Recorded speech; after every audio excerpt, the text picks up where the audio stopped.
went ahead and did a video, reaction video, and I'm going to be sharing that with you here when I get Microsoft Flight Simulator 2020. Squirrel put together this video.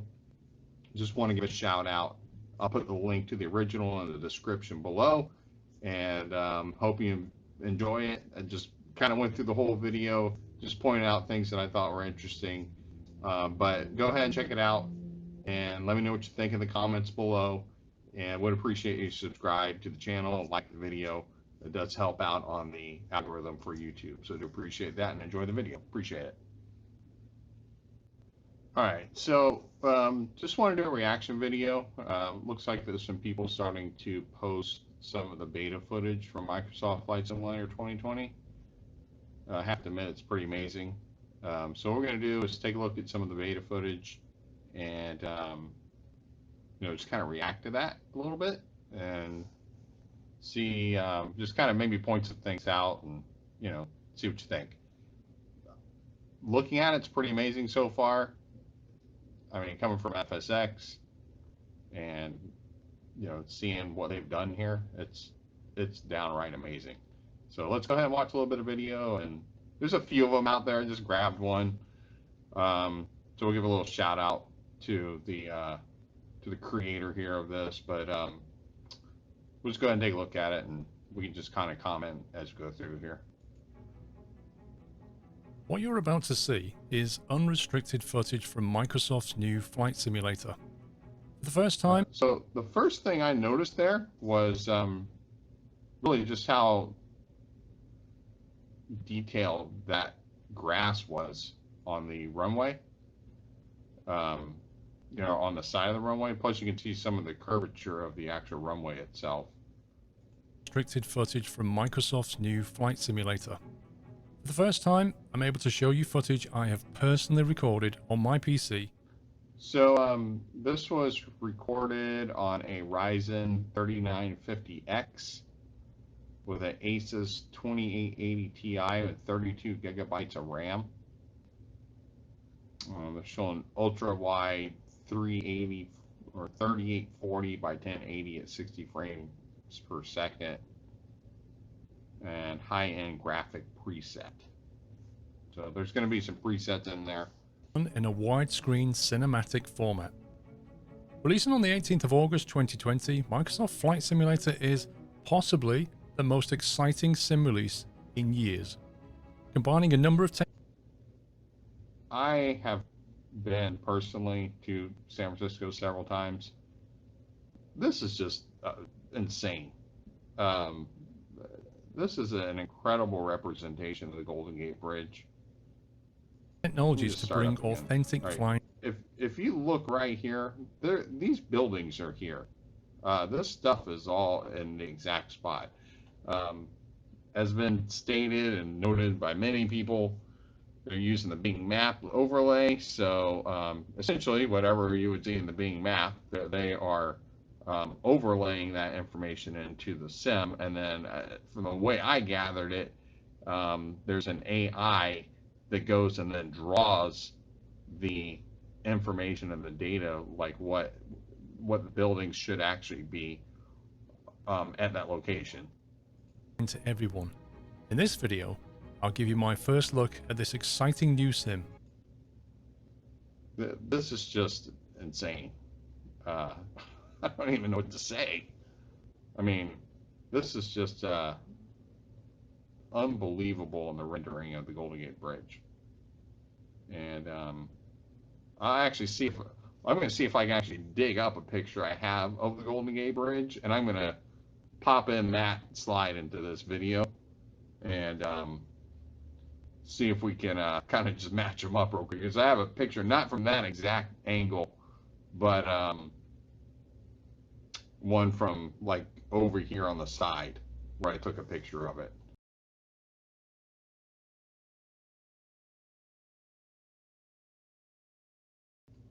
What's there, what's coming, what you'll need, and what the future might have. Again, I could stop every 2 minutes and look, this thing is insane. This is just a random field, and some of the videos I've already seen, the the way I see it, so when you're higher up, it gives you certain. It's like it's giving certain layers. So as you get closer and closer, the more detailed it's becoming, and then when you get down to the ground, then you actually can see the individual blades of grass and the entire texture of what would actually be at that location. But the way I see it, I mean, you really be able to go to a location and essentially explore that particular area of the world as if you were like there to some degree. So, pretty amazing. But let's watch more. Hold. So let's get started. Flight simulation can be traced back to the early 80s, running on IBM PCs. Just crazy. Being a sim, it's improved over the decades, taken as... Now, one thing I did notice about this, it kind of strikes me a little bit. It almost seems like it's a toy. I mean, it's so oddly animated that it actually seems like it's somewhat of a toy when you look at it. I know that they've done incredible things on the modeling and everything, but it's really, it almost seems like it's almost unreal in a way, which I guess in a way it is unreal, but I think you know what I mean. So it's an odd looking animation to me. It's real, but it's not real, and it's very strange looking in some ways, to me anyway. closer to the feeling of flight. More recently, So this, I mean, it looks like a toy. Looks like you're playing with a toy. I don't know. Maybe it's just me. It's amazing, but it's still, on the other hand, it's really it's odd looking. Not that I'm thinking there's anything wrong with it. I think it's cool, but it's just odd. flight simmers have come to expect a fairly recognizable formula. Buy into a platform such as FSX, P3D, or X-Plane, receive varying degrees of flight model simulation, controller support, and a basic representation of the world, and then proceed to buy and install add-ons to improve scenery, airports, weather, cloud, aircraft. I think and I'll be putting some of this up as well. Some of the cinematic stuff is going to be just insane. You'll be able to create some really cinematic quality type videos. I don't know, tours of Hawaii. I don't know. This the possibilities are becoming quite endless on this. It seems like, and they continue. They're going to add on. This is a long-term project. So. You know, I'm thinking, in my mind, I'm thinking GTA 5 on steroids when it comes to the whole world. I don't know if it's going to be to that level, but we'll see. We'll see about that. I don't think it would be kind of cool to incorporate the two, but I don't think so. Etc. Like One side effect of the desire to have more realistic scenery in airports is the ever-increasing demand on hard drive space with which to install it on. I personally ran a 6TB drive just to support my Western US and Europe ortho scenery. It took many hours and various tools to render, and it never got updated. If we then consider that most flight sims are mature, evolving platforms, and none of them are truly taking advantage of modern hardware, what you have is an entire section of the simming world slowly evolving, but never truly taking a leap forward. But that is all about to change. Update the scenery accordingly. That's pretty cool.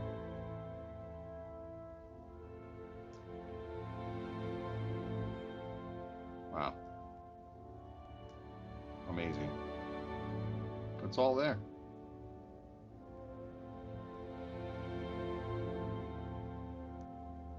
With a one-to-one representation of the entire world, combining aerial and satellite imagery, all stored and updated on Microsoft data centers and neatly streamed on demand to your PC, we no longer need to worry about scenery add-ons or hard drive space.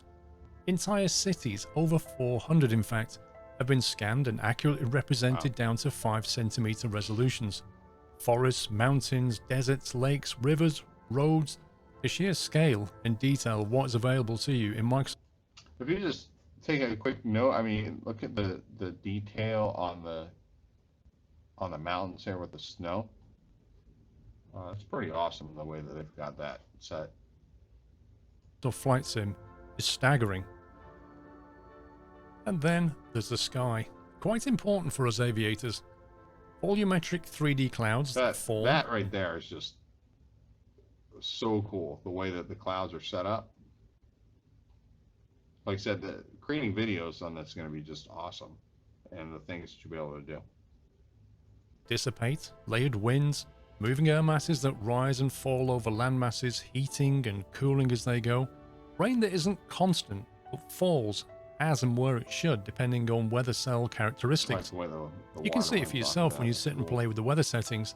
Move layers and clouds up and down, adjust their height, coverage, scattering, set precipitation levels, temperature, and humidity. One thing I noticed was the windsocks. And actually, if you look right there, you see a rainbow in the background. That's just incredible. That's just crazy in and of itself. As a matter of fact, I took a picture of a rainbow the other day, so I'll actually plug that in too.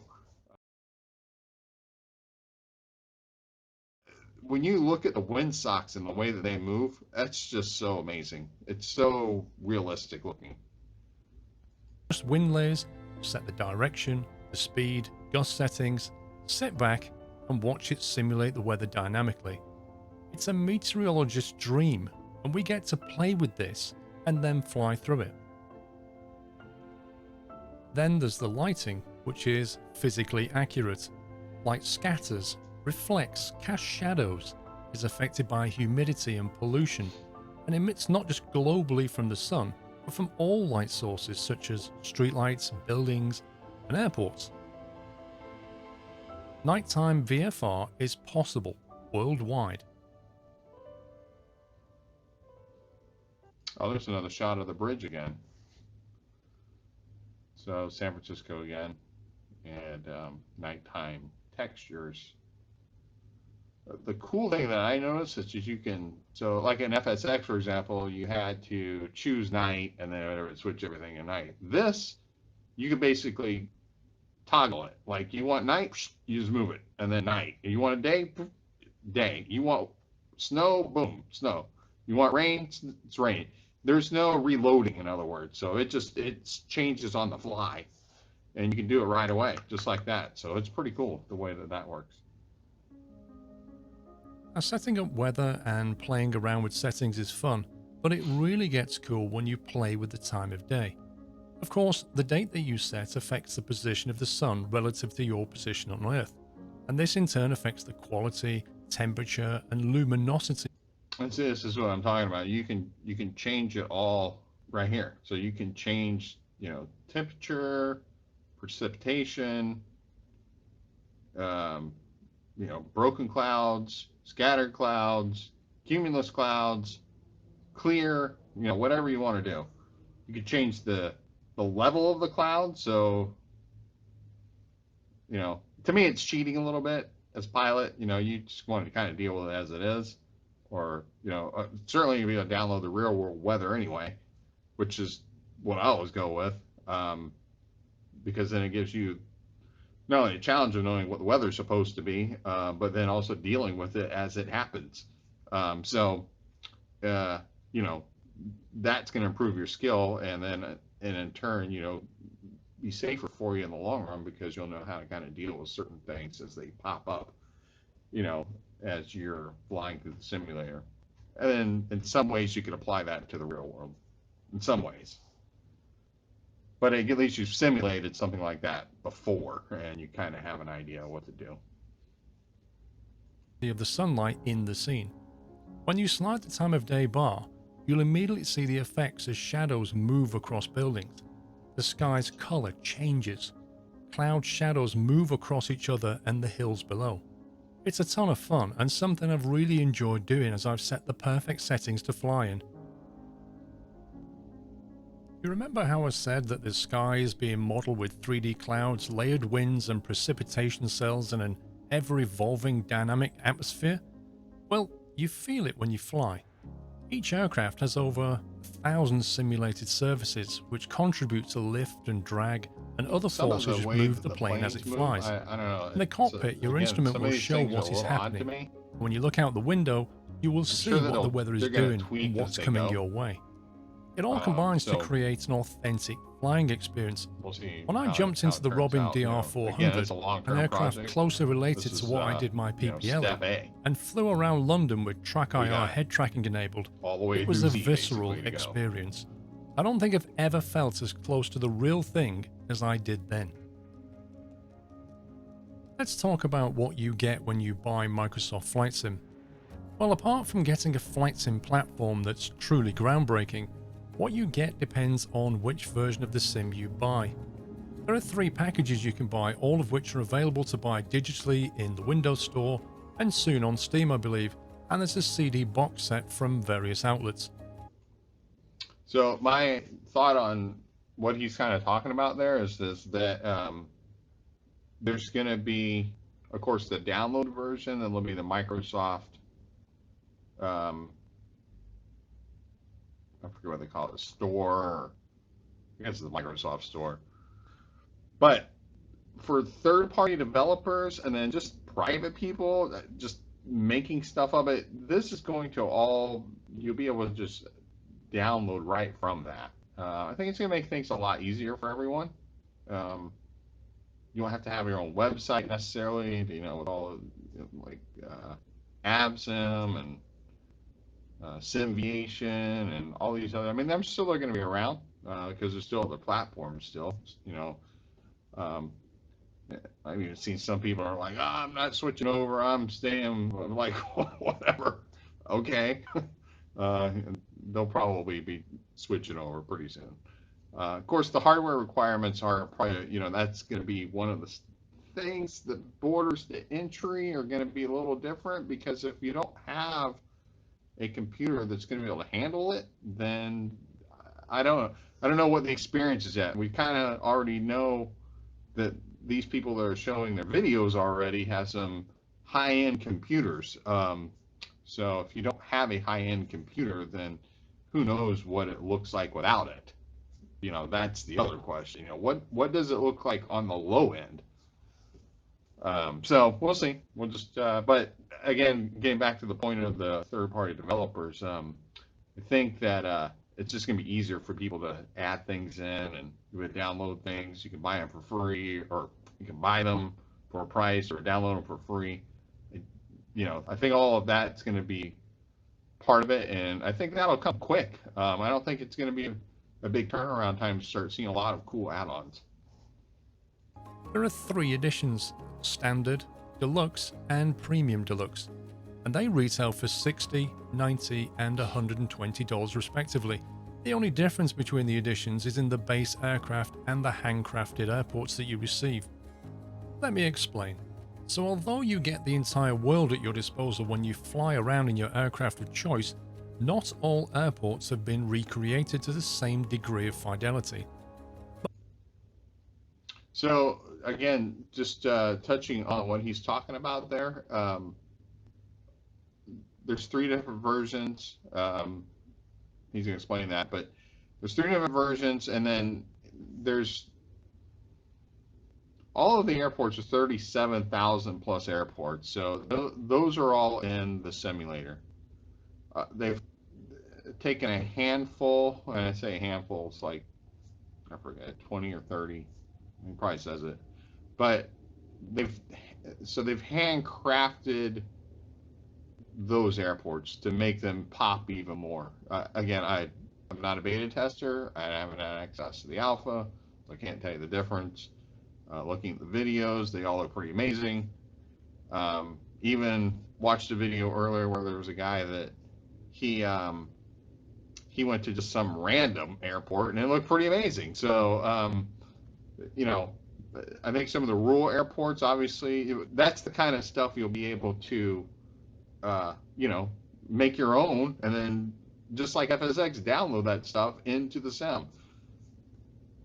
So that's great. But the handcrafted, you know, the LAX and the San Francisco and the Heathrow. All those are kind of the where you bump up the graphic level on the upgrades. So again, you got basic, you got premium, and then premium deluxe.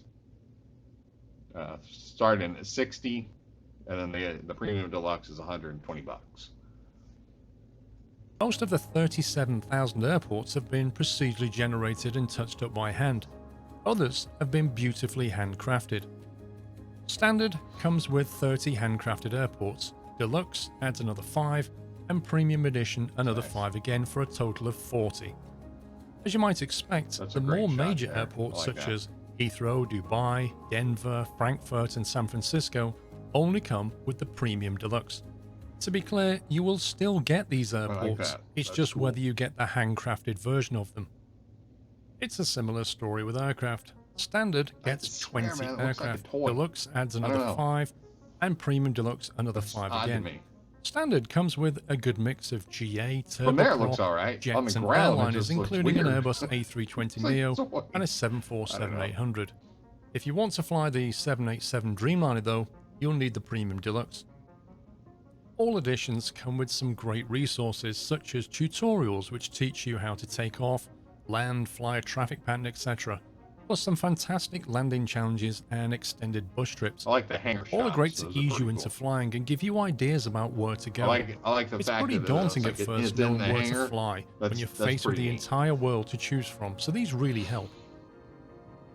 Nice. What about other aircraft or air traffic control, AI, and multiplayer aircraft? How is that handled? Although I've not played around with it a great deal, currently it does work pretty well. The sim has a built-in ATC which you can turn on, handle yourself, or hand over to an AI co-pilot. If you like, you can turn it off altogether. When it comes to multiplayer though, Microsoft's high-capacity servers are being utilized to their full. You'll be able to communicate and work together with others in the server, as well as interact with real-world traffic being flown by AI. There'll be various modes or flight rules you can fly under, so you can fly alone, with real-world AI traffic, with everyone playing Microsoft Flight Sim, or just simply with your friends. Obsolete, but I with Vaccine support already announced, and others such as IVAO and Pilot Edge surely following suit, you'll be able to take your real flying experience as deep as you want it to be. So what are the requirements? What are you going to need to play Microsoft Flight Sim? Well, down at the absolute minimum, you have a Ryzen 3 or an Intel i5 CPU, a Radeon 570 or GTX 770 graphics card, 8GB of RAM, 150GB of hard drive space, and 5 megabit internet speed. Recommended requirements are a beefier Ryzen 5 or an Intel i5, a Radeon 590 or GTX 970 card, 16GB of RAM, and a 20 megabits internet speed. Note that the internet speed is a little misleading as you can in fact pre-download in cache areas before. Just looking at that airport shot I didn't see a lot of air traffic. So I know that it's in there, but I didn't see a lot of planes sitting there waiting for taxi or taxiing or gated. So I know the AI's in there. How much of that, though, maybe he just has it turned down, way down or something, I'm not sure, but... Flying to avoid heavy downloads during flight.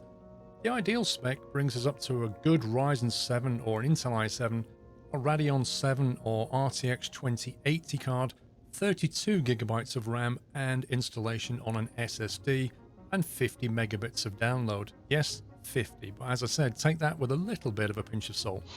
In my own testing, bearing in mind I have a very good CPU, I found the GPU to be the bottleneck. This thing pushes my 2080 Ti like I've never seen anything push it bar a 3D Mark benchmark test. Nvidia's much touted 3000 series graphics cards coming out later this year sure look timely to me.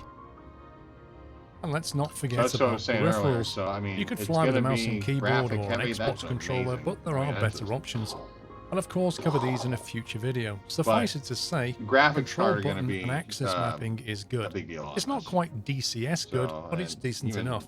It's an ongoing process though, so if your favourite panel may not be supported on release day, then you may just have to wait a bit longer. I actually ordered mine before they released the specs, so I just went kind of the. Now, what of the I future? actually had What's it coming built and for where me is this sim by a platform gaming going? computer company. Microsoft Kind plans of figured to they would know what they're continually doing, update and support the sim for the next I think I'm gonna have to decade upgrade with my meaningful graphics card, content even though it'll released be able to every handle month. it, but it's Every gonna. 2 to 4 months, they will I don't know issue what some level free it'll world be at, updates focusing honestly. on an area of the So, world, he's adding running new a satellite 2080 images, aerial Ti images, saying it's fields, maxing. etc., custom airports, custom missions, the list goes So, on. Updates he's to the talking sim about a itself will 3000 alternate with these real-world updates. VR support is not in the sim series yet, but it is graphics high on card. their priority list. So, but Track you IR know, we'll support have to is see. currently in Who beta knows? and may or may not make the release date. It seems to be working well for me though, so personally I don't see why it won't be there on release day. Future paid DLC will come out every 2 to 3 months with plans to include helicopters, helicopter experiences, and heliports. Although San there is Francisco. multiplayer, there's no shared cockpit support currently.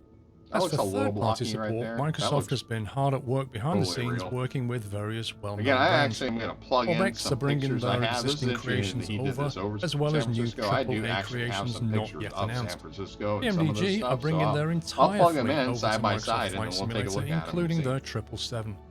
Finally, this is a That's PC awesome. release on 18th I mean, of that's August. just looks like I'm Xbox out on a release boat. is at a later date, currently not announced. Again, what's the So what's toy coming looking from thing? me? I don't know. Well, It's toys. lots of content. Honestly, I'm very excited by Microsoft Flight Simulator and I'll be spending a lot of time in it. Ahead of release, I want to show you more content from the sim so that you can see what it's capable of. I have some series planned as well, so look out for those. Hope you found this first look informative and back and helpful. forth No with the doubt you tail, I have don't- many I don't questions get that. remaining. It's simply not Maybe they were possible just to cover pressing on everything the in a rudder single pedal to video. see, like, So wagging subscribe for tail. future videos and your I don't know. questions in the comments and I'll pick them up. Pretty That's sure all that, from me. Take care guys and happy flying. they don't do that. All right, well, that's it on that particular video. We won't watch any more right now. So let me know what you think.